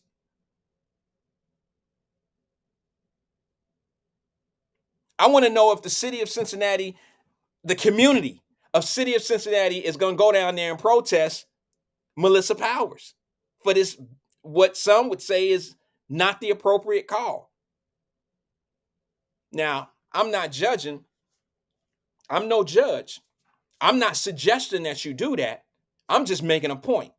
I'm proving a point that it don't matter to a lot of y'all about police brutality. You don't truly have police brutality in your mind and in your heart. The manipulation is strong, folks. It's like a drug. And you an addict and don't even know it.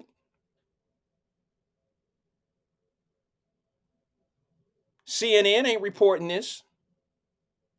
MSNBC ain't. The same newscast companies that always talk about how we getting shot up, ain't none of them mentioned a bird in the sky about this shit.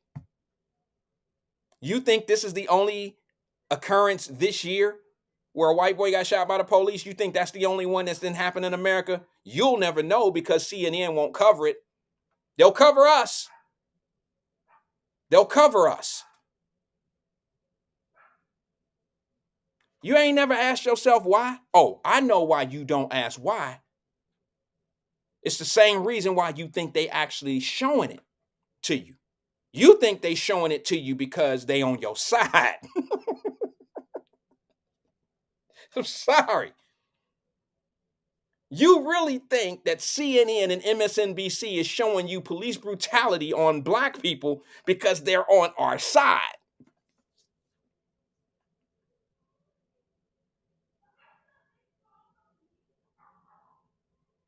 I hate to tell you this. They're not on your side. They're on the side of keeping you dazed, confused, and drunk on the bullshit. They're on that side. Now I'm going to get off that. I'm going to let that marinate. If y'all want to watch this police video again, I'll post it on my Facebook page and y'all can have at it. But while you at that, I want you to think about this too. I don't want to even talk about the China balloon coming across America right now. They should have been blew that up over in Montana where it had less than, it could just fall into the hills and to the mountains of Montana, the state of Montana.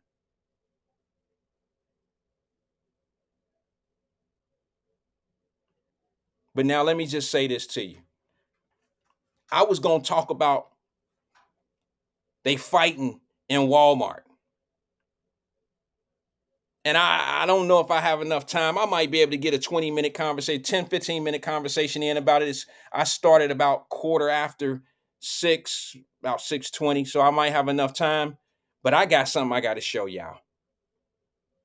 How many of y'all seen this? And I promise you, this shit it came to me right before the show. And I said, I got to say something about this because I don't feel good about this. I don't feel good about this. I seen a picture of my vice president calling our children stupid. 18 to 25-year-olds stupid. Not naive, but stupid. You know, to me, there's a certain amount of couth that you have to have as a professional. There's a certain level of couth that you have to be a professional. And I'm going to say this to you. How about I let you see it first? How about I let you see it? Because some of y'all probably think, oh, he jumping the gun. There you go. He getting on. No, I'm just going to tell you that I took a little offense to this. I took a small offense to this. And I'll tell you right here in a second. Where is it? Let me get it. I'm going to put it up. And I'm going to tell you, I think somebody in this video might have felt a certain way about it as well. It's a short little clip. I caught it. Here it is. And I want you to tell me what you think of this. Tell me, and I'm not going to like make it a big deal. I'm not going to make it a super big deal. But I want someone to tag or who, if you're privileged enough to know the Vice President of the United States of America, I'd like to tell her I have 2 babies that I raised myself. Excuse me, my wife and I raised. My baby, my youngest, will be 18 April the 29th. So in a month or two, she's 18. My oldest is 22, just turned 22 in December. So I got 2 babies that basically fall in this age group of who you calling stupid. 18 to 25-year-olds are stupid. I don't agree with that. How many of y'all have children in between those ages? Do you have a stupid ass child? Just use your words a little bit better, Miss Vice President, because you have to be careful what you say, because people will. Let me let you just see it, and then let me see. Am I off base for feeling the way I feel about what's being said here? Because the sister that she talking to, I don't think she feeling it either. Check this out. What's the other thing we know about this population? And it's a specific phase of life. Remember, age is more than a chronological fact. What else do we know about this population, 18 through 24? They are stupid. That is why we put them in dormitories, and they have a resident assistant. They make really bad decisions. Okay, I don't have a stupid child. I might have a naive child. I may have an ignorant child, a child that don't know everything they need to know between the age of 18 and 25. But I don't have a stupid child, ma'am. I don't have a stupid child. And I know what you were aiming for, but you have to be a little bit more couth than that. Because there's some of us out here that have 18 to 25-year-old children. Now, I don't know if you really meant what you said, or that was one of your dry ass jokes once again, you fitting in or whatever. Well, that's trying too hard. That's trying too hard. And all you got to do is let people say things off script when things aren't. You really think somebody wrote that shit for her? Nah, ain't nobody wrote that for her. That's the shit that you hear coming off they dome when ain't nobody wrote nothing for them. See, the truth come out when you hear people speak live and they, ain't got nobody writing for them. She clearly said, and here's the thing. She used big vocabulary. She used huge words to make the description and minimize the 18 to 25-year-olds. She minimized the word and said stupid. I know my girl, Crystal Wilwright. We got babies in college. I ain't got no dumbass, no stupid ass child. Do you, Crystal? No, we don't. So you're going to say the things that they may be naive to. You call them stupid. I got a baby that has a 4.2 average. That same baby that would love to have some of that free college that you and Uncle Joe told us was coming. But our stupid ass has been sitting here waiting, and our stupid asses is believing it's the Republicans stopping something that you knew you could never do with our stupid asses.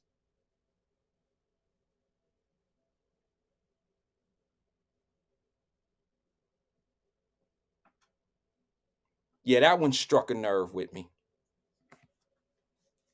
That one struck a nerve with me, because I can tell you right now, if that Trump fella would have said the same shit, I'd be mad at him too. But I know more of y'all would be saying some different shit right now. See, I told you he think all black people stupid. I can hear it. I've been around agents my whole life. I know what a chaos agent thinking before they say it.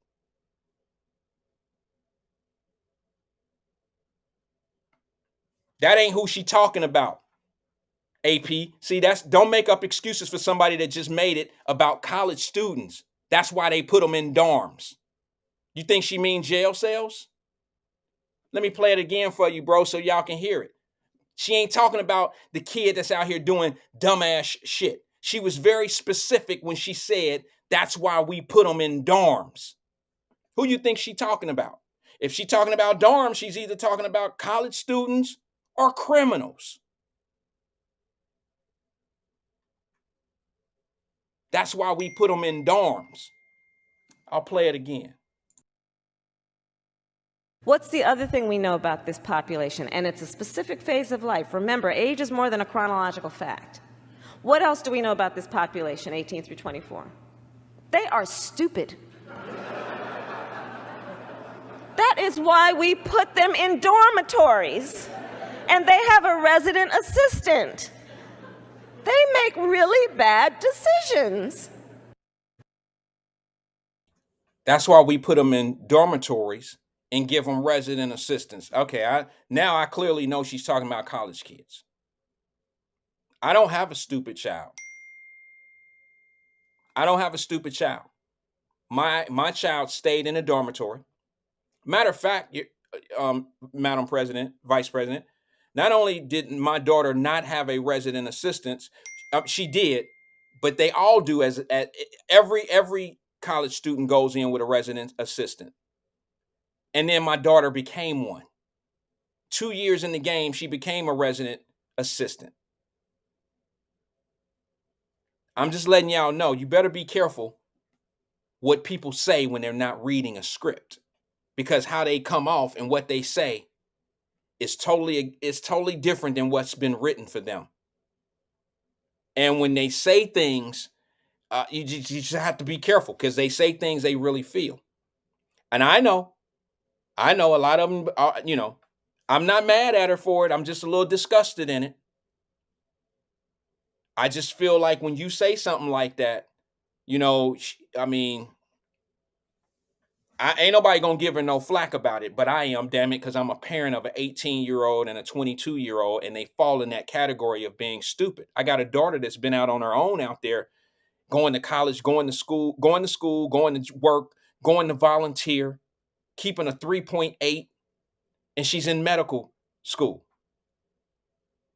And then I got another daughter that's 18 that falls in this category, who has a 4.2 and just got accepted to Belmont. Belmont is a prestigious school in Nashville, Your Honor. Y'all know she used to be a GA.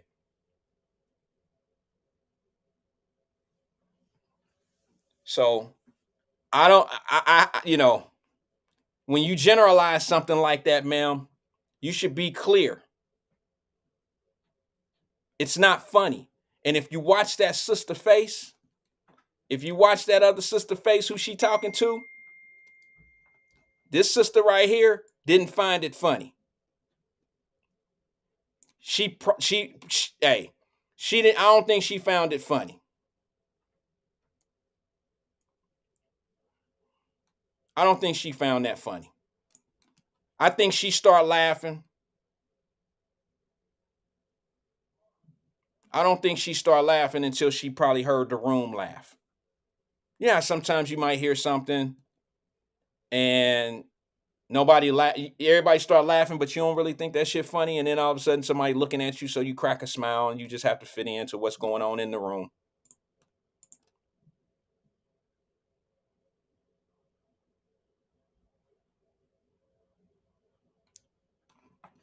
Maybe I'm taking the point too far. Maybe so.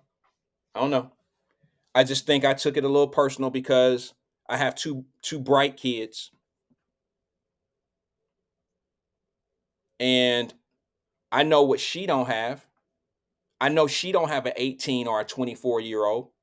I know she don't have a kid in between the ages of 18 and 24. She don't have that. Maybe that's why she was a little insensitive in saying what she said. Hell, I don't know if when I was 18 to 24, I don't think I was stupid. I might have did some ignorant shit. I might have done some things that wasn't right.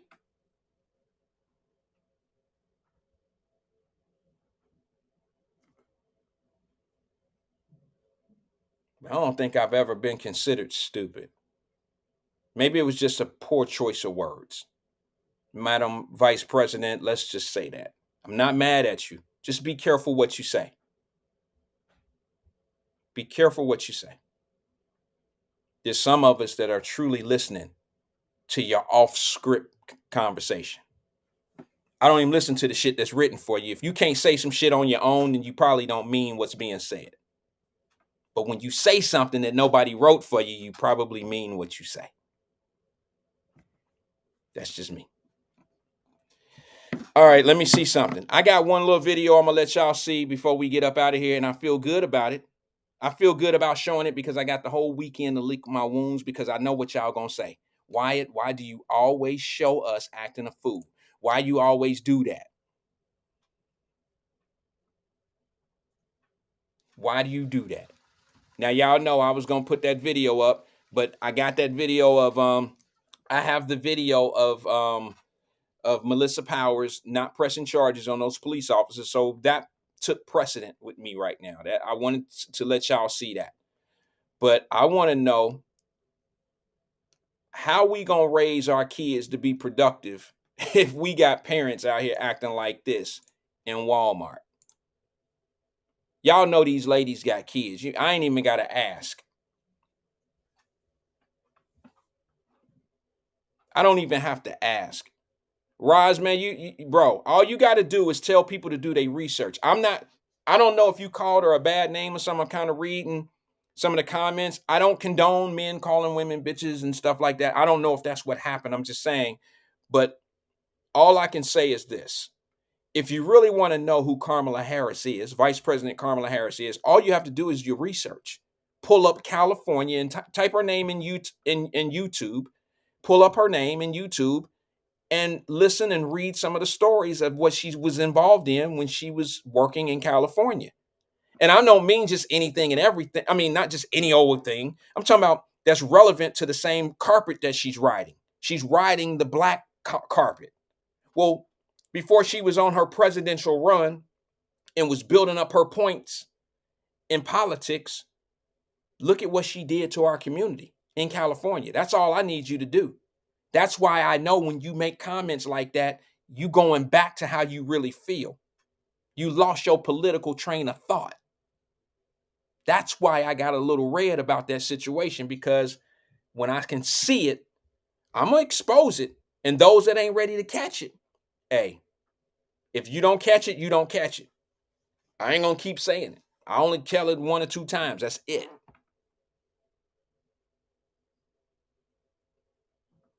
Now, here's what I want to do. I'm going to play this video because I know some people going to be mad at me for this shit. Okay.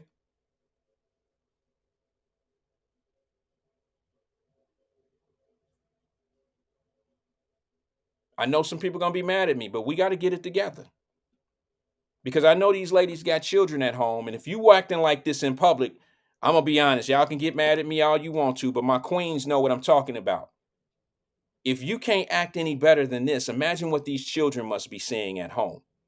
And the thing that we got out of COVID was the exposure of certain parents that wasn't handling their business at home and traumatizing some of these kids within their own homes. Remember, we used to see kids sitting in the back rooms on Zoom school, and it'd be guys in the back half dressed or at home smoking weed and shit while these kids doing their homework or doing their classwork. Guys doing things. You seen kids having, I'm talking about nationwide, not Cincinnati. Nationwide, you just had these terror stories of how these parents are treating these kids at home. And then we wonder how certain kids get out here in the streets and do what they do. This is how we get out. If I'm not mistaken, somebody hit me up today and text me and said that the radio show today was talking about some teenagers beat a 69-year-old woman up. How does that happen? How does that happen? Where are we failing? We're raising children that will beat a 69-year-old woman up and torturing her dog, throwing her dog out the window and stealing her car. Who does that?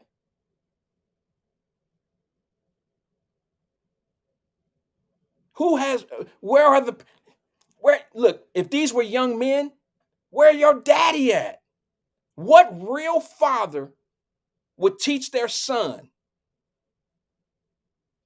What real father, a man, what man can install in his son that it's okay to put a gun to a female head who's 69 years old, throw their dog out the window, and steal their car?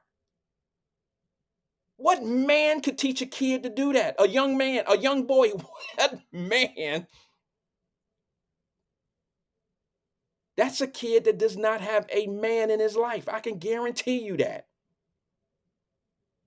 And if he does have a man in his life, that man is all the way wrong for him.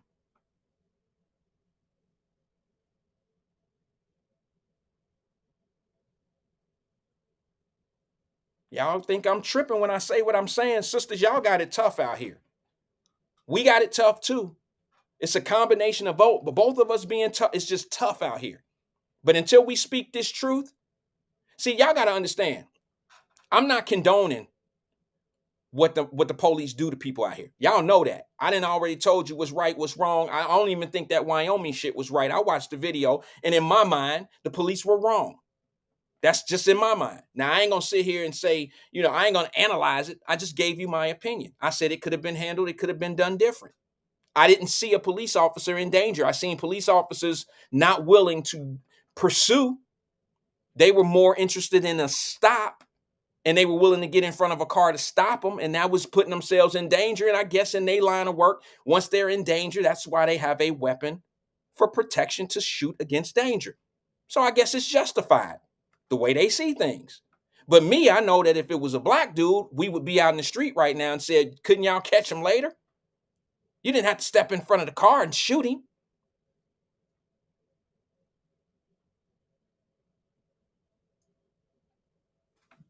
I'm just saying. And now I'm going to just say this to you. I see some emotional people right now when I see this video that I'm about to show you. And this is what some of our little boys are getting in us.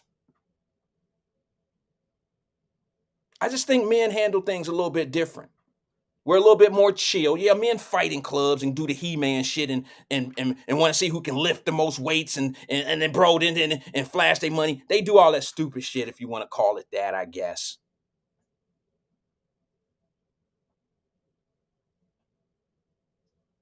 But this type of behavior right here,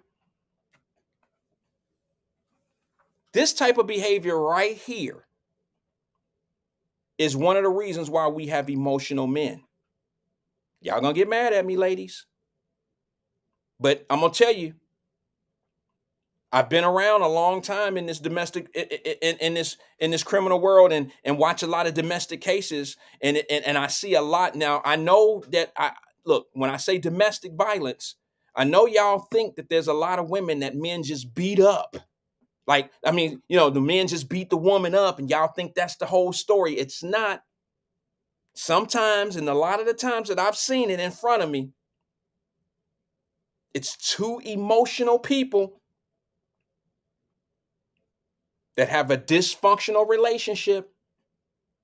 It ain't always he just was beating her ass. I mean, sometimes it's she swing, he swing, they getting too emotional. And I'm gonna tell you something. You can't have two emotional people that who can't control their anger and it not get to a certain boiling point. Now I'm gonna show you this video, and I just want y'all to know. Let me just say this to some folks before I show it, because I don't care if you're mad at me or get mad at me for this, but I want to just say this. We have a Wyatt Live Messenger group on Facebook, excuse me.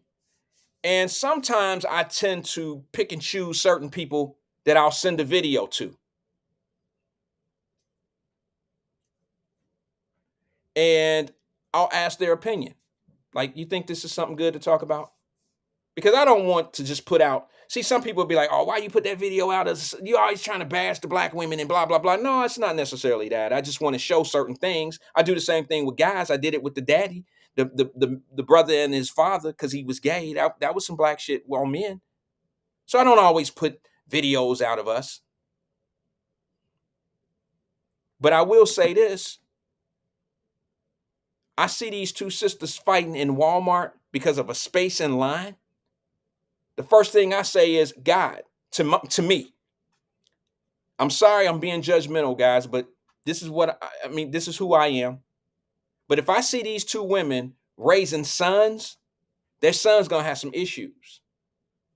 And this is what I'm talking about, because I just don't see men acting like this.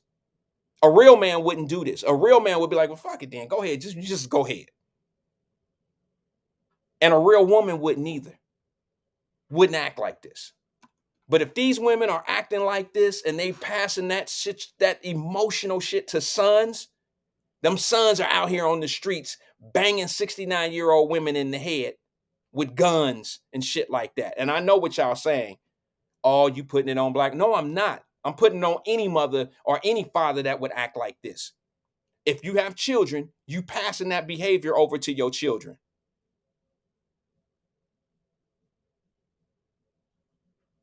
Check it out.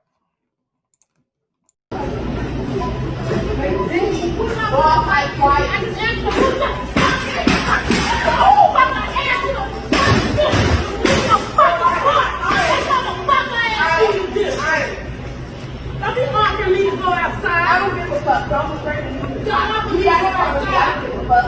And I told you politely. I don't give a fuck. That's what I want to do. I said it. You did. I did. You're going to fuck shit. That's why you're crazy. Because all the fuck out of here. Don't ever ask me to go outside. Don't ask me to go outside. Because I don't have to go outside. Go outside for what? She pushed me with her phone.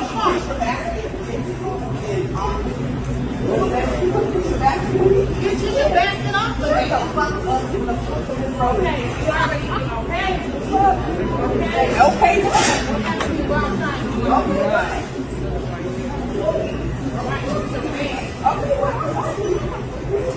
That one. Bitch, I'm married,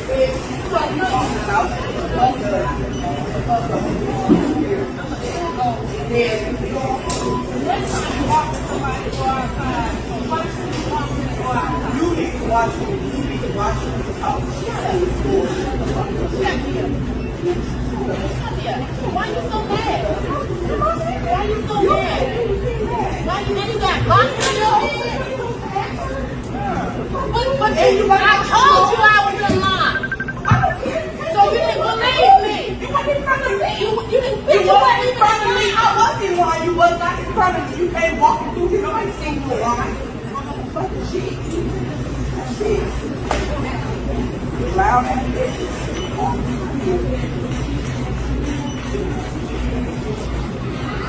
Oh my God.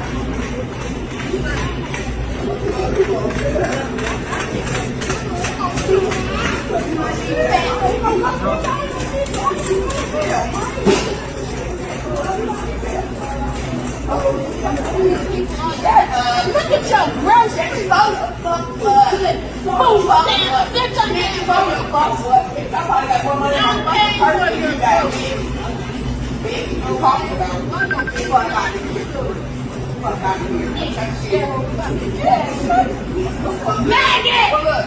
If you got a problem, you can be by the door. You can have to wait. You want me to go outside? Then go away. Then when the fuck you go away. Like I just showed you. Go away. Like I showed you. Go away. I see you outside. You can see me right now. I'm see me right now. I honestly hate to see shit like that. I really wish I was a Walmart shopper that day and I could have just been like, listen, y'all. Baby, I know you got kids. Sweetheart, I know you have kids. Can't we just, y'all queens, can't we act like it?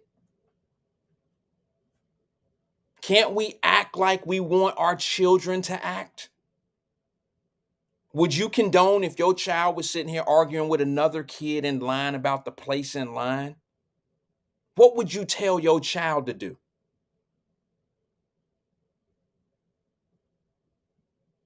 That was sad. And all I'm saying to you is this. We always got these things to say about how people do us and this and this and that. We have to understand people are out here watching. And when we got when we got these teenagers out here beating 69-year-old women up, putting guns to their head, the regular folks in this world always look at the parents. Always say, well, where's the parents? And now you giving these police officers are out here dealing with these kids every day. This is not me justifying what they do. It's me explaining why they see things the way they see things sometimes. Because in Memphis, they grabbed the wrong one. But in their mind, they had one. You get what I'm saying? He fit the profile of what they deal with on a regular basis. That's my opinion. I keep telling y'all, that day in Bond Hill a year ago, when that young brother got shot in the head in the barbershop in broad daylight in front of people, and the Cincinnati Police Department put an APB out for a young black man, 30 to 35 years old, with blue pants and a white shirt. I fit that description. I had on blue pants and a white shirt that day. I might not look like I'm 35. I think I do. But I'm just saying. Look at how many brothers might have got touched that day by the police because of what one dude did that put the description out of a quarter of our community.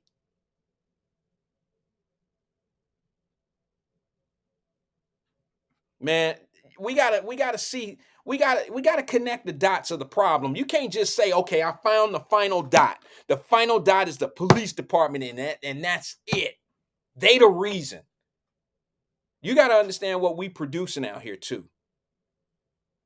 And I ain't talking to all the parents. I got my sisters on here that took care of their business and they got their kids in college, got their kids in cosmetology school. They got their kids in trade school. They got their kids doing something that's going to create a career for them one day. I'm not talking to you. But I am bringing awareness that there are parents out here that act like that in Walmart and in stores. And I feel sorry for their children. Because like my kids, like your kids, the apple don't far from the tree. How we act and how we conduct ourselves is how our children will act and how they will conduct themselves. That's 9 out of 10 children. You're going to have that 1%. You're going to have that 1% that's totally the opposite of you. You've been a goody two-shoes your whole life and they end up being a criminal or they do some criminal shit. That don't mean that they criminal-minded. It might mean they made a bad choice.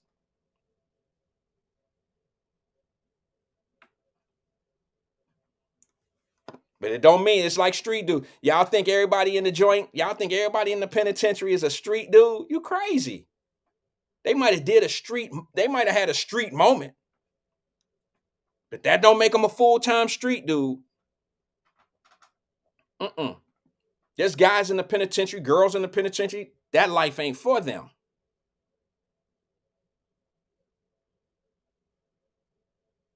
They just got caught up. Maybe it was with the wrong crowd, whatever. But it was enough to send their ass to the penitentiary on the first go-round.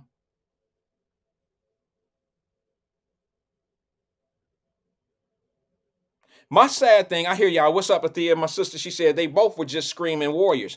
But you know what? What if you got a kid? Listen, what if you don't act like that in your home and you're in the line behind them or in the line next to them and your children are with you? Y'all don't think that shit is traumatizing to people who don't live like that? How do you explain shit like that to your kids? Forget how they kids are already going in the direction they going. But what about yours? This is in public. This ain't no private Walmart just for them. There's kids in there. Show me a Walmart that don't have kids standing in line with their mamas and their daddies. These women have total disregard. Total disregard of what they look like, how they represent themselves, the language.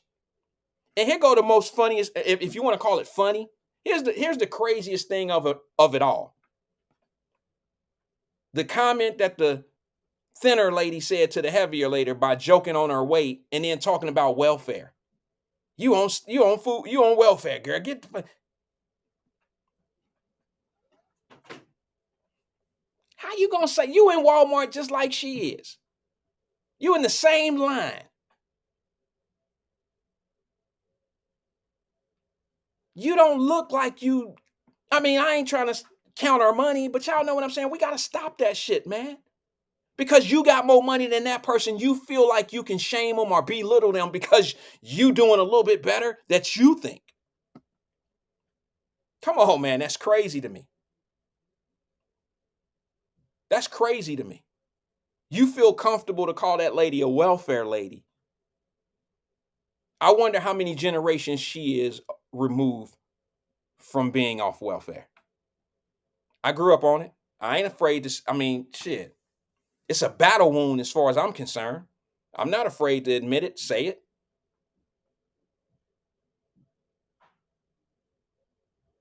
But I just think that we definitely got to do better, folks. We got to do better on how we treat each other. You can't expect other people to treat you better if you're not going to treat yourself right. You can't expect it. It's oxymoron to me. If you're treating each other crazy and horrible and disrespecting one another, how do you ever expect to get respect from anyone else? Hey, that's my time. Peace and love to everybody. Enjoy your weekend. I'll lick my battle wounds. I know my DMs are blowing up right now about my opinions on these things that I talked about. But let me just say this to you before I go.